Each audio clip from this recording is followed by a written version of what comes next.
Hi అండి. అందరికీ నమస్కారం. Welcome to my channel. ఈ వీడియోలో సీనియర్ సిటిజన్లకు మరియు విశ్రాంత ఉద్యోగులకు 25% అదనపు మంజూరు. దీనికి సంబంధించిన పూర్తి సమాచారాన్ని వీడియోలో తెలుసుకుందాము. వీడియోనైతే ఎక్కడే గాని స్కిప్ చేయకుండా చివరి దాకా చూడండి. అప్పుడే ఇన్ఫర్మేషన్ పూర్తిగా అర్థమవుతుంది.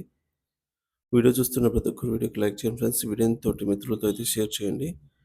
అలాగే కొత్తగా మన ఛానల్ చూస్తున్నారు సబ్స్క్రైబ్ చేసుకున్నట్లయితే వెంటనే మన ఛానల్ అయితే సబ్స్క్రైబ్ చేసుకోండి. దీని ద్వారా నేను చేసే లేటెస్ట్ వీడియోస్ అన్నీ మీ వరకు రీచ్ అవుతాయి. ఇక ఆలస్యం చేయకుండా వివరాల్లోకి అయితే వెళ్ళిపోదాము. ఫ్రెండ్స్ ఇక విషయానికి వచ్చినట్లయితే ఏపీఎస్ఆర్టీసీ రాయితీ 60 ఏళ్ళు పైబడిన వారికి ఆహ్, ఆంధ్రప్రదేశ్ ప్రభుత్వము 60 సంవత్సరాలు పైబడిన వారందరికీ కూడా సీనియర్ సిటిజన్‌లకి ఏపీఎస్ఆర్టీసీ బస్సులో టికెట్‌పై ఛార్జీలో 25% అయితే రాయితీని విస్తరించే నిర్ణయం తీసుకుంది.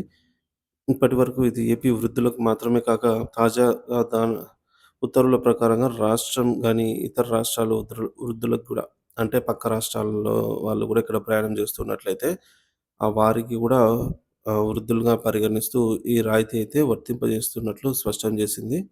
సో, మరి ప్రధాన నిర్ణయం 60 ఏళ్ళు పైబడిన వయసున్న వారు ఏ రాష్ట్రానికి చెందిన వారైనా సరే ఈ రాయితీ పొందవచ్చు మన ఏపీలో. అలాగే పెన్షనర్లు, ఉద్యోగులు, సాధారణ ప్రజలు ఇలా వయస్సు పరిమితి కలిగిన వ్యక్తులందరికీ కూడా ఇది వర్తిస్తుంది. ముఖ్యంగా ఆధారంగా లేదా సీనియర్ సిటిజన్ కార్డ్ ఆధారంగా లేదంటే పాన్ కార్డు, ఓటర్ కార్డు లేదంటే పాస్‌పోర్టు, రేషన్ కార్డ్ ఏదో ఒకటి ఉంటే చాలు. ఆహ్, ఏజ్, డేట్ ఆఫ్ బర్త్ కోసం. సో, ఇది ప్రూఫ్ ఉంటే చాలు మనమైతే ఈ రాయితీ పొందవచ్చు. ఇక ప్రభుత్వ ఉత్తర్వులు. ఏపీఎస్ఆర్టీసీ ఎగ్జిక్యూటివ్ డైరెక్టర్ అప్పలరాజు అన్ని జిల్లాల అధికారులకు 4 జోన్ల డీఈలకు స్పష్టమైన ఆదేశాలు జారీ చేశారు. టికెట్ ఛార్జీలు 25% రాయితీ ఎలాంటి ఆంక్షలు లేకుండా అన్ని రకాల ఏపీఎస్ఆర్టీసీ బస్సులపై అమలు చేయాలని తెలిపారు. ఆధార్ లేదా మరే గుర్తింపు కార్డుతో ఈ రాయితీ అందించాలి అనేది స్పష్టం చేశారు. ఇక రాయితీ ప్రయోజనాలు. పెన్షనర్లకు ప్రయాణ సౌలభ్యం. రాయితీ కారణంగా పెన్షనర్లు తక్కువ ఖర్చుతో రవాణా సేవలను అయితే వినియోగించుకోవచ్చు. సాధారణ ప్రజల ప్రయోజనం. ఏపీఎస్ఆర్టీసీ ప్రయాణానికి వృద్ధులు ప్రోత్సాహితులు అవుతారు. తద్వారా రైతులు, గ్రామీణ ప్రజలు దీన్ని సద్వినియోగం చేసుకోవచ్చు. ఇక ఇతర రాష్ట్రాల పౌరులకు కూడా లబ్ధి.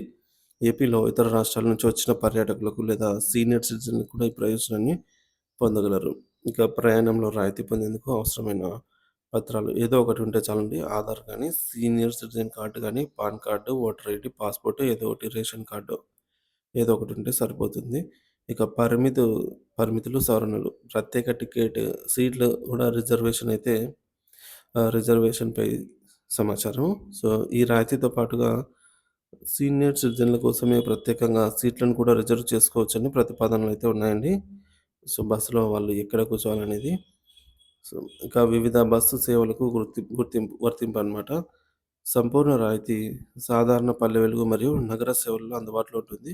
అయితే సూపర్ లగ్జరీ, ఏసీ లేదా గరీబ్ రథ్ సో, తదితర లగ్జరీ సేవలపై అయితే పరిమిత రాయితీ విధానం అయితే కొనసాగించవచ్చు. అక్కడ గూడా డిస్కౌంట్ ఉంటుంది. కాకపోతే పరిమితం.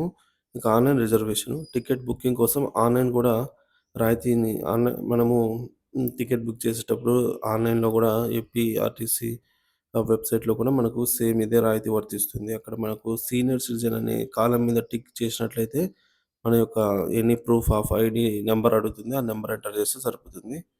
సో, ఈ విధానంతో మనము ఆన్‌లైన్‌లో కూడా రాయితీ పొందవచ్చు. సో, ఇంకా ఆర్థికంగా బలహీనమైన వయోవృద్ధులకు ఇది ఉపశమనమండి. ఎందుకంటే తరచుగా నిమిత్తము, వైద్య సేవల నిమిత్తము కొంతమంది తరచుగా ఫ్రీక్వెంట్‌గా ట్రావెల్ చేయవలసి వస్తుంటుంది. సో, అటువంటి వారికి ఇది కొద్దిగా మేలనైతే చెప్పవచ్చు. రాయితీ పెన్షనర్లు మరియు సాధారణ వృద్ధులకు కొద్దిగా ఆర్థిక భారాన్ని తగ్గిస్తుంది అన్నమాట.